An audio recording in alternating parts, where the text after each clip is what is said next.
Hello students, क्या हाल चाल। I hope कि आप बहुत अच्छे होंगे, शानदार होंगे, ज़बरदस्त होंगे। और आज हम पढ़ लेते हैं बीएससी फोर्थ सेमेस्टर फिजिक्स का एक मोस्ट इंपॉर्टेंट टॉपिक, द्रव्यमान ऊर्जा समीकरण क्या होती है और द्रव्यमान ऊर्जा समीकरण को किस तरह से ड्राइव किया जाता है। आज सब कुछ इस लेक्चर में कवर करने वाले हैं। एक मोस्ट इंपॉर्टेंट टॉपिक है तो छोड़ना बिल्कुल नहीं है। यूनिट सेकेंड है रिलेटिविटी, रिलेटिविस्टिक्स, काइनेमेटिक्स, और पेपर का नाम तो आपको याद है ही, क्या नाम है, पर्सपेक्टिव ऑफ मॉडर्न फिजिक्स। चलिए फिर मैं स्टार्ट करवा देता हूँ एक मोस्टली इंपॉर्टेंट टॉपिक।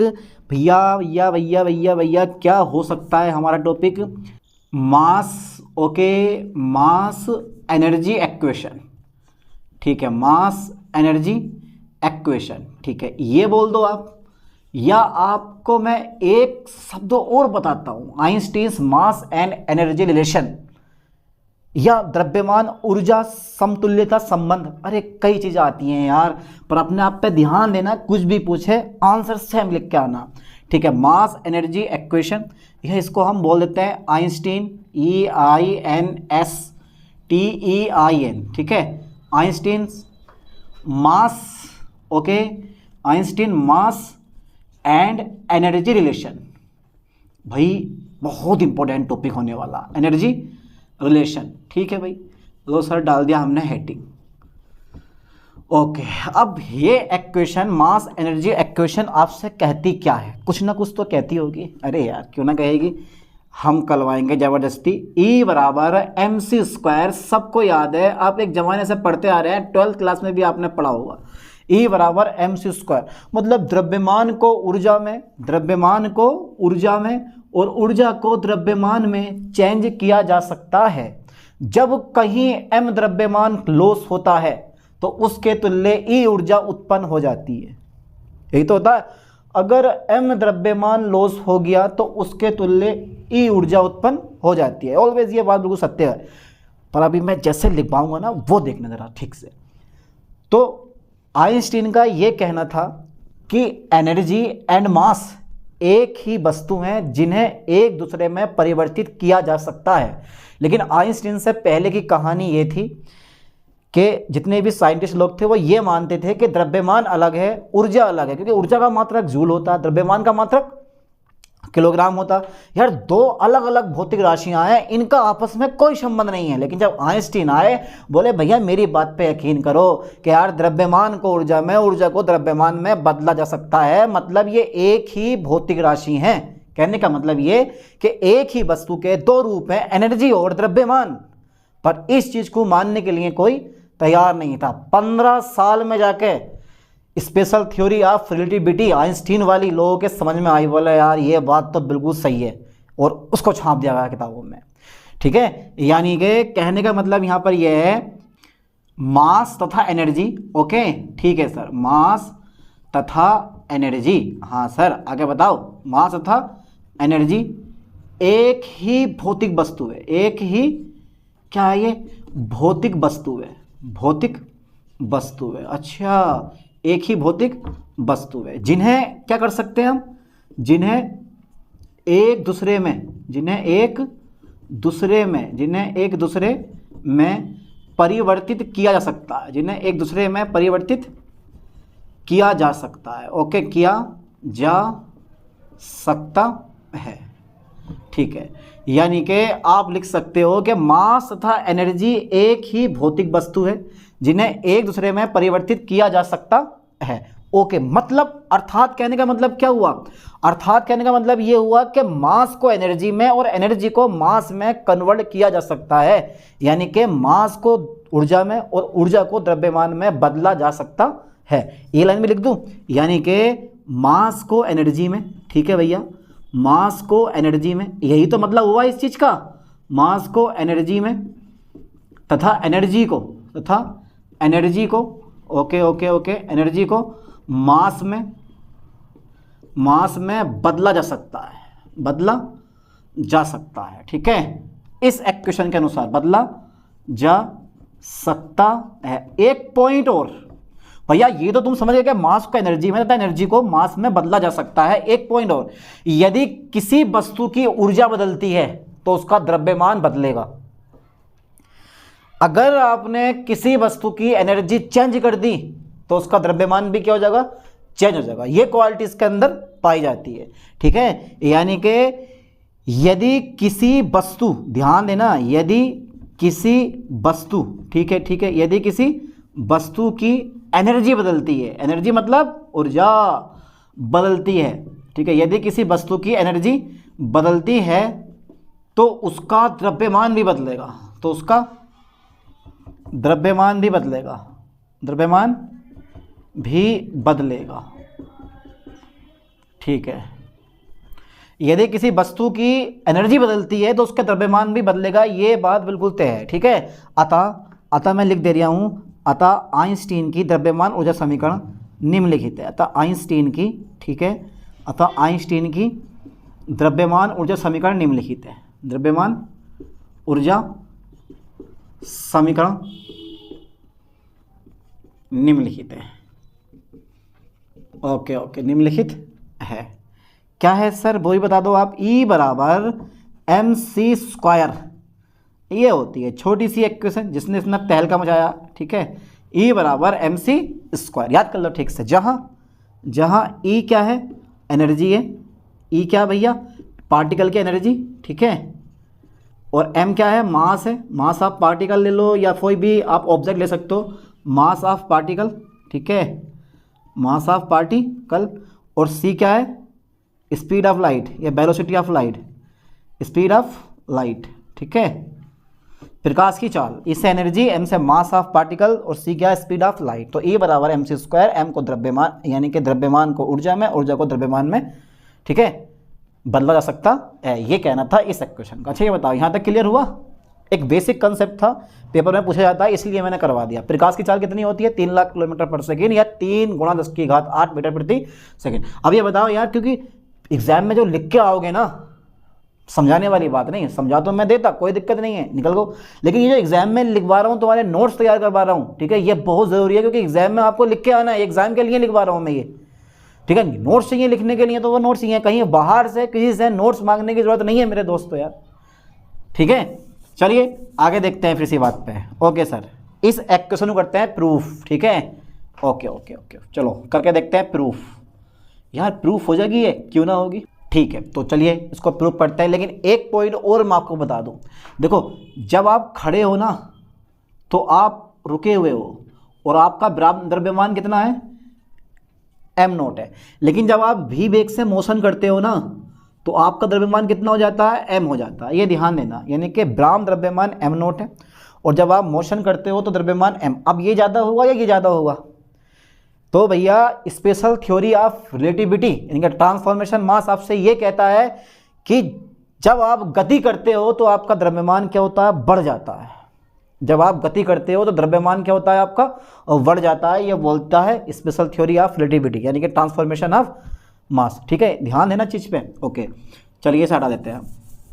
तो पहले मैं मानता हूँ कि माना, हाँ सर, माना m द्रव्यमान का एक कण, माना m द्रव्यमान का, हाँ सर, माना m द्रव्यमान का एक कण जो होगा, हाँ एक कण, बस सर एक कण लिया आपने, एक पिन बोल सकते हो, ऑब्जेक्ट बोल सकते हो, बॉडी बोल सकते हो। माना m द्रव्यमान का एक कण, मैंने कण बोल दिया, माना m द्रव्यमान का एक कण, ठीक है, v वेग से क्या करता है, बेचारा जब वेग v है तो गति करेगा, और क्या करेगा, ये कण को परेशान कर दिया। पूरी फिजिक्स में कण परेशान है, जहाँ भी पढ़ो कण परेशान है।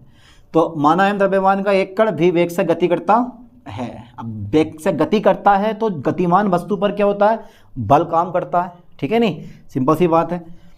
वेग गति करता तथा इस पर लगने वाला बल, तथा इस पर कैपिटल F बल लगता है, कैपिटल F बल लगता। आ गए साहब न्यूटन, और पढ़ा है आपने तब न्यूटन का द्वितीय नियम पढ़ा है आपने, F बराबर संवेग में परिवर्तन की दर आरोपित बाह्य बल के बराबर होती है।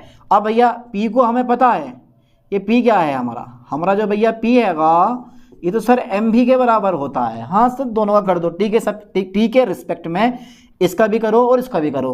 तो भैया ये आ जाएगा, m लिख लिया मैंने पहले, और सेकंड का मैंने कर दिया, फिर मैंने सेकंड लिख दिया, और फिर मैंने फर्स्ट का कर दिया, dm/dt। समझ में आया, फर्स्ट एंड सेकंड लगा दिया, this one is first and this one is second. Okay, तो फर्स्ट लिख लो, सेकंड का डिफ्रेंशिएशन कर दो, सेकंड लिख लो, फिर फर्स्ट का डिफ्रेंशिएशन कर दो। ये बात आपको बहुत पहले से पता है, ठीक है सर। ये आ गया f की वैल्यू।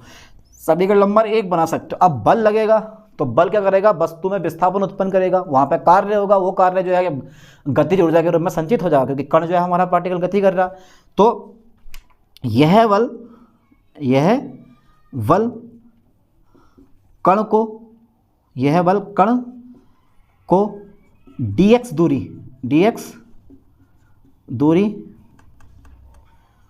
दूरी विस्थापित करता है। यह बल कण को dx दूरी विस्थापित करता है। तब किया गया कार्य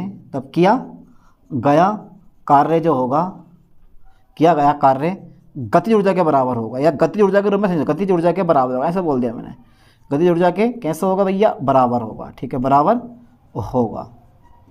ठीक है, तो जो मेरे पास कार्य आगा ना डी के, वो हो जाएगा तुम्हारे पास बल गुणा विस्थापन। बहुत सी बुकों में इसको एस माना है, एस डिस्टेंस को एस से भी शो करते हैं ना। तो आप समीकरण 1 से एफ का मान लगा दो। यहाँ तक का जल्दी फास्टली स्क्रीनशॉट ले लो, उसके बाद देखते हैं। ले लो स्क्रीनशॉट, ठीक है, करते हैं रेस, पक्का कर दो सर, कर दो, बस होने वाला, थोड़ा सा और रह गया प्रूफ में, और क्या है भैया, थोड़ा सा हो जाएगा। तो भैया जब किसी वस्तु की एनर्जी बदलती है तो उसका द्रव्यमान बदलेगा। ठीक है, ओके। फिर इसके बाद में अब का होगा समीकरण 1 से एफ का मान लगा दो। ठीक है भाई, समीकरण 1 से एफ का मान रखने पर, ठीक है भाई, चलो रखते हैं, रखने पर ये रहा एफ का मान, है उठा के रख दो यहाँ पे। तो ये हमारा कितना हो जाएगा, डी के बराबर एफ का मान दे रखा है एम, और वही D V upon D T plus के वी और D M upon D T. Okay, F का मान लगा दिया, और इनटू में क्या है हमारा डी एक्स हैगा। ठीक है, ओके। इस डी एक्स से जब अंदर गुणा करूंगा तो डी एक्स से गुणा करोगे डी वी से, तो डी वी बाहर डी एक्स अंदर, तो ये आ जाएगा M D X upon D T plus के V D X upon D T और इंटू डी एम। ओके, ऐसा कर दिया मैंने। अब पता तुम्हें विस्थापन परिवर्तन की दर को हम बोलते हैं वेग। ठीक है, विस्थापन परिवर्तन की दर को हम क्या बोलते हैं, वेग कहते हैं। तो एक थोड़ी सी मिसअंडरस्टैंडिंग हो गई है, चलो देखो कहाँ पर, क्योंकि ये डी वी जो है ना ये इधर रहेगा, तो जब इधर लेकर आओगे डी एक्स को अंदर लेकर आओगे तो यार यहाँ पर क्या आ जाएगा मेरे पास, डी वी आ जाएगा। ये चलिए मैं इसको इरेज कर दूँ, तो ये आ जाएगा मेरे पास D X upon D T और इंटू डी वी और प्लस के इतना आ जाएगा, है ना। अब D X upon D T विस्थापन परिवर्तन की दर को हम क्या बोलते हैं, वेग कहते हैं। तो एम वी और ये आ जाएगा डी वी प्लस के वी का स्क्वायर हो जाएगा, क्योंकि D X upon D T V हो जाएगा, तो वी का स्क्वायर इंटू डी एम। चूँकि आपको पता है कि जो वेग होता है वो विस्थापन की परिवर्तन की दर के कैसा होता है, इक्वल होता है। बट समीकरण नंबर मेरे पास कितनी हो गई, सेकंड हो गई। ठीक है, समीकरण मेरे पास कितनी हो गई, सेकंड। शायद यार इस यूनिट का सबसे इजी टॉपिक यही वाला मान के चलो। ठीक है, इससे इजी टॉपिक कहीं भी आपको मिलने वाला है नहीं। अच्छा, मैं एक बात बताऊं आपको, इबादत में मसरूफ़ हैं सभी आजकल, इबादत में मसरूफ़ है सभी आजकल, दिलों को तोड़कर सजदे में रोया जा रहा है। कैसा लगा बताओ। चलिए हम आगे करते हैं आपको। ठीक है, अब देखो, according to the special theory of relativity, ठीक है, यानी कि आइंस्टीन के सापेक्षता सिद्धांत से आप लगा सकते हो। तो लिख दे रहा हूं मैं अकॉर्डिंग, ठीक है, according to the special theory of relativity. चलिए फॉर्मूला अपना m equal to M naught upon के रूट 1 माइनस के V square upon C square, जहाँ m नोट जो है ना, m नोट क्या है भैया, मैंने पहले ही बता दिया था कि जो m नोट होता है ये ब्राह्म द्रव्यमान होता है। ब्राह्म द्रव्यमान, जब वस्तु रुकी हुई है उस समय का द्रव्यमान हमारा कितना होता है, m नोट होता है। ठीक है, अच्छा ठीक है, दोनों पक्षों का वर्क कर सकते हो, कर दो बेझिझक, दोनों पक्षों का वर्क करने पर। ओके सर, कर देना। चलो, दोनों पक्षों का क्या करने पर, वर्क करने पर। अच्छा, दोनों पक्षों का वर्क भी होगा सर, क्यों ना होगा यार जब मैं करवाऊंगा तो। ठीक है, यहाँ तक जल्दी फास्टली स्क्रीनशॉट ले लो, कर दें इसको इरेज। ठीक है, आप दोनों पक्षों का वर्क कर दो, कर रहा हूँ देखो मैं। ठीक है, तो कर दो, करने में क्या हो रहा है भैया। चलिए, जब वर्क करोगे तो इसका स्क्वायर हो जाएगा, इसका स्क्वायर हो जाएगा, रूट से स्क्वायर खत्म हो जाएगा, मतलब कुल मिला के बात यह है, बस यही है। तो ये आ जाएगा एम स्क्वायर बराबर एम नोट स्क्वायर, और रूट हट जाएगा, खाली आ जाएगा 1 माइनस के वी स्क्वायर और अपॉन के सी स्क्वायर। अब भाग वाले की गुणा कर दो इस एक से और सी स्क्वायर को ऊपर ले जाइए उठा के, तो ये आ जाएगा एम स्क्वायर बराबर एम नोट स्क्वायर और कितना आ जाएगा हमारा सी स्क्वायर। ठीक है, ये इतना आ जाएगा। अच्छा बताओ आ जाएगा नहीं आ जाएगा? आ जाएगा ना पक्का? ठीक है। अब क्या है कि इस सी स्क्वायर गुणा करो एक से, तो ये हमारा सी स्क्वायर माइनस के वी स्क्वायर इस टाइप से, सी स्क्वायर माइनस के वी स्क्वायर अपन के सी स्क्वायर हम कहाँ बच गया हमारा ऊपर पहुँचा दिया मैंने। अब ये भाग वाला दल ले जाओ, तो ये आ जाएगा M square C square minus के एम स्क्वायर वी स्क्वायर बराबर के M naught square and C square. Okay, M right? बोल दो राइट। ठीक है, तो मैंने क्या काम करा, मैं इधर ले गया हूँ तो इसकी मल्टीप्लाई इससे भी करिए, इसकी मल्टीप्लाई मैंने इससे भी करी है, दोनों से कर दी। ठीक है, बहुत बढ़िया। अब क्या करना है मुझे, टी के रिस्पेक्ट में टी के सापेक्ष अपकलन कर दो, टी के सापेक्ष अपकलन करने पर। ठीक है, कर दो भाई, कर दो सर, टी के सापेक्ष अपकलन करने पर। ठीक है, कर दे रहे हैं। देखो सी तो कांस्टेंट है ही, द्रव्यमान क्योंकि मोशन कर रहा है, द्रव्यमान चेंज हो रहा है, बट ये भी कांस्टेंट है और ये भी क्या कांस्टेंट है, ये भी कांस्टेंट है। एम नोट ब्राह्म द्रव्यमान है, कांस्टेंट रहता। ठीक है, तो एम स्क्वायर सी स्क्वायर, तो भाई जब मैं इसका करूंगा तो सी स्क्वायर तो मैं ऐसे लिख लूंगा। ठीक है, लिख लिया। पर जब मैं एम स्क्वायर करूंगा तो तुम्हें पता है कि फॉर्मूला लगा दो D upon D X X N, तो ये हो जाएगा एन एक्स एन माइनस के 1। ठीक है, इतना हो जाएगा। इसका मतलब है ये आ जाएगा तुम्हारे पास 2m, क्योंकि टी के रिस्पेक्ट में करा है आपने, तो D M upon D T भी आएगा, डी अपॉन डी टी भी आएगा। एम का एक बार और हो जाएगा, सी स्क्वायर ऐसे ही रह जाएगा, माइनस के फर्स्ट सेकंड लगा दो इसमें, पहले एम स्क्वायर लिख दो ऐसे ही, वी स्क्वायर कर दो, या पहले एम स्क्वायर कर दें, किसी का भी कर दो, मर्जी है आपकी। चलिए पहले मैं ऐसा कर दे रहा हूँ एम स्क्वायर का, तो ये हो जाएगा 2m D M upon D T हो गया। वी स्क्वायर मैंने लिख लिया है ऐसे ही, अब वी स्क्वायर कर दो, तो एम स्क्वायर मेरे पास ऐसे ही लिख दे रहा हूँ मैं, तो यह आ जाएगा तुम्हारे पास 2b, ठीक है, 2b into D V upon D T into D V upon D T, इतना हो जाएगा हमारा, ये है ना। बराबर में कितना हो गया तुम्हारे पास, 0 हो जाएगा, क्योंकि ये भी कांस्टेंट है, ये भी कांस्टेंट है, और कांस्टेंट का अपकलन कितना होगा, 0 होता। तो मैंने फर्स्ट सेकंड लगा दिया, एम स्क्वायर मैंने ऐसे लिख दिया, एम स्क्वायर कर दिया, पहले मैंने एम स्क्वायर कर दिया था 2m D M upon D T, क्योंकि एम का एक बार और होगा, वी स्क्वायर ऐसे रहने दिया, प्लस फर्स्ट मैंने ऐसे लिख लिया एम स्क्वायर, फिर कर दिया 2v into D V upon D T. ठीक है, अब क्या करने वाला हूँ मैं, 2m D M C square, okay sir, upon के डी टी मैंने ऐसे लिख दिया माइनस के। अच्छा ठीक है, करो 2m D M V square upon में कितना जाएगा मेरे पास, डी टी। ठीक है, फिर माइनस के, तो कितना जाएगा तुम्हारे पास, ये D V upon D T कितना होता है भाई, ये ऐसे ही रहने देंगे हम, इससे नहीं बोलेंगे हम। तो यह जाएगा हमारा कितना, एम स्क्वायर 2v, और ये डी वी में ऐसे रहने दूंगा। ठीक है, ये डी वी में ऐसे रहने दूंगा, इससे नहीं बोल दिया मैं कुछ भी, ऐसे रहने दे रहा हूँ।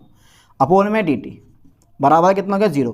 अब देखो अपॉन में सब में डी टी है, तो एक काम करते हैं, यहाँ से 2m, यहाँ से 2m और यहाँ से 2m बाहर ले लें, तो मेरे पास कितना बचेगा, डी एम सी स्क्वायर बचेगा, 2m बाहर आ गया, डी एम वी स्क्वायर बचेगा, आ गया सर, 2m वी स्क्वायर बचेगा। अब इसके बाद में मेरे पास क्या बचेगा भाई, 2m बाहर लिया तो m भी इंटू डी वी बचेगा, और डी टी क्या है मेरे पास, ऐसे रह गया, बराबर कितना जाएगा मेरे पास, 0। अब ये भाग वाला कायम आ जाएगा, गुणा में पहुंच जाएगा। ठीक है, तो जल्दी यहाँ तक का फास्टली स्क्रीनशॉट ले लो, आप ले लिया होगा आपने। ठीक है, चलिए मैं कर दूँ इसको इरेज, अरे बच गई, ये इक्वेशन नहीं करनी है अभी, क्योंकि इससे तो काम चलेगा अपना अभी। ठीक है, अब क्या करना है, देखो मुझे ये भाग वाला गुणा में पहुंच जाएगा, खत्म, 0 से गुणा होगी इसकी, खत्म हो जाएगा। अब ये माइनस वाला कहाँ पहुंचेगा, इधर पहुंचेगा, यानी कि जो प्लस वाला है वो इधर पहुंचेगा माइनस में, पहुँचा दें। ठीक है, तो ये मेरे पास डेटा मिल जाएगा हमें इतना, डी एम वी स्क्वायर और प्लस के एम भी और डी वी बराबर का हो जाएगा डी एम सी स्क्वायर। ठीक है, इस प्लस वाले को इधर लेके जाऊंगा तो माइनस से पहुंचेगा, यहाँ से माइनस कॉमन लियो, माइनस से माइनस कट जाएगा, तो शॉर्टकट मैंने ये मार दिया, D M V square plus M B into D V. अब सोच रहे डी टी का ये भाग में जाके 0 हो जाएगा, ये भाग वाला गुणा में जाके 0 हो जाएगा।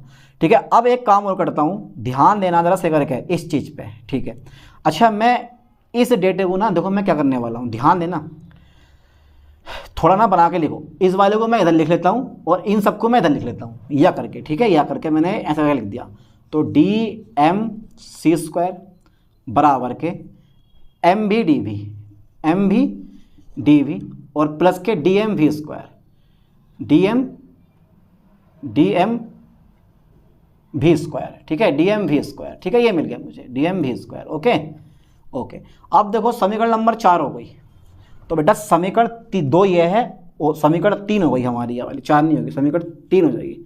अब समीकरण 2 ये है और समीकरण 3 हमारी ये वाली। अब समीकरण 2 और 3 क्या कर दोगे, तुलना, क्योंकि देखो दोनों से एक समझ में आया ये वाला, ठीक है, आ गया होगा। तो समीकरण 2 और 3 क्या कर दोगे, तुलना कर दो। चलिए कर दे रहा हूँ मैं।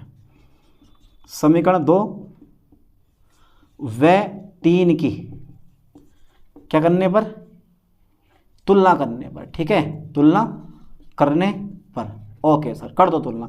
तो डी के देखो ये दोनों बराबर है, ये दोनों बराबर हैं, ठीक है, यानी कि एम बी डी वी और D M V square D M V square, ये दोनों बराबर हैं और ये दोनों बराबर हैं। तो इसका मतलब है एक इसके बराबर हो जाएगा, इसके बराबर हो जाएगा। तो ये आ गया मेरे पास डी के बराबर D M C square, D के बराबर डी एम सी स्क्वायर। क्या ये प्रूफ हुआ है? अभी नहीं हुआ है, अभी ये प्रूफ नहीं हुआ है। यहाँ तक मैं इसको इरेज कर देता हूँ, ठीक है।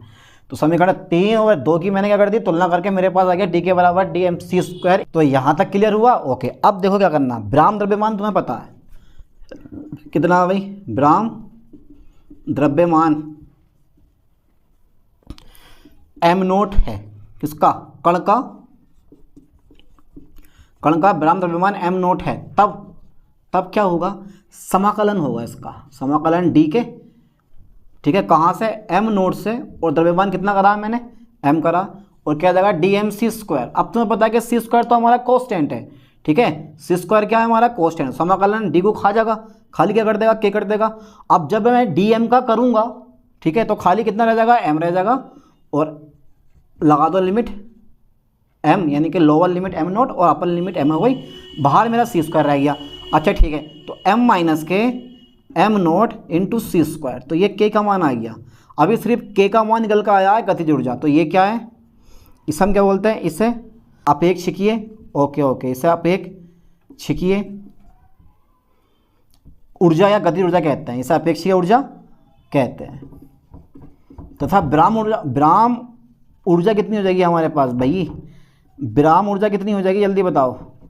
ब्राह्म ऊर्जा जो है वो हो जाएगी ई नोट बराबर एम नोट सी स्क्वायर, ठीक है, ये ब्राह्म ऊर्जा होती है इसकी। ओके, तो ध्यान देना, इसे अपेक्षिकीय ऊर्जा कहते हैं। तब ब्राह्म ऊर्जा जो होगी ना वो ई नोट बराबर एम नोट सी स्क्वायर के बराबर होगी, ठीक है। सी स्क्वायर के मल्टीप्लाई करोगे एम से तो M C square, C square के मल्टीप्लाई करोगे एम नोट सी स्क्वायर से, तो यहाँ से पता लगा लिया हमने कि जो ब्राह्म ऊर्जा है वो कितनी हो जाएगी, ई नोट बराबर एम नोट सी स्क्वायर। समझ में आया?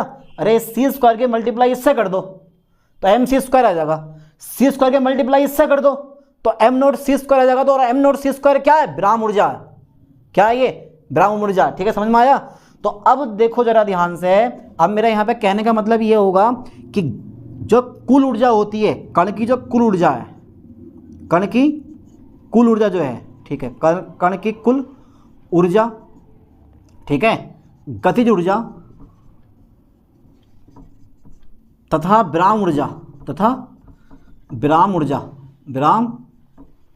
ऊर्जा, ठीक है। तो जल्दी फास्ट लिस्ट का स्क्रीनशॉट ले लो यहाँ तक का, ठीक है, यानी कण की कुल ऊर्जा, गतिज ऊर्जा तथा ब्राह्म ऊर्जा के योग के बराबर होती है। योग के कैसी होती है, बराबर होती है, अतः ई बराबर क्या है हमारा भैया, गतिज ऊर्जा कितनी आई है, के आई है, प्लस के कितनी आई है, ब्राह्म ऊर्जा ई नोट आई है, के का मान कितना है, एम माइनस के एम नोट, सी का स्क्वायर आया, ई नोट क्या आया, एम नोट सी स्क्वायर आया। अच्छा मल्टीप्लाई कर दो, एम माइनस के एम नोट, यानी कि ये आ जाएगा हमारा कितना, एम सी स्क्वायर माइनस के एम नोट सी स्क्वायर प्लस के एम नोट सी का स्क्वायर, ये और ये दोनों क्या होगा, कट गए, हमारा क्या आ गया, एम सी स्क्वायर आ गया, ठीक है। और यही क्या है हमारी, अरे भैया यही क्या चीज़ है, अरे यार आप बता दो सर, हमें ना पता क्या चीज़ है ये, क्या है, इसे हम क्या बोलते हैं, इसे द्रव्यमान ऊर्जा समीकरण कहते हैं, इसे द्रव्यमान ऊर्जा समीकरण कहते हैं, ठीक है। तो E बराबर एम सी स्क्वायर ऊर्जा को द्रव्यमान में और द्रव्यमान को ऊर्जा में बदला जा सकता है। तो यहाँ तक का ड्राइव मैंने यानी कि डेरिवेशन पूरा कर दिया। आई होप कि इस टॉपिक को आप समझ गए होंगे, और नोट्स बनाते रहना, कोई नोट्स मत छोड़ना, क्योंकि वेरी इंपॉर्टेंट टॉपिक पढ़ाता हूँ हर बार में। चलिए मिलते हैं नेक्स्ट वीडियो में नेक्स्ट लेक्चर के साथ। थैंक्स।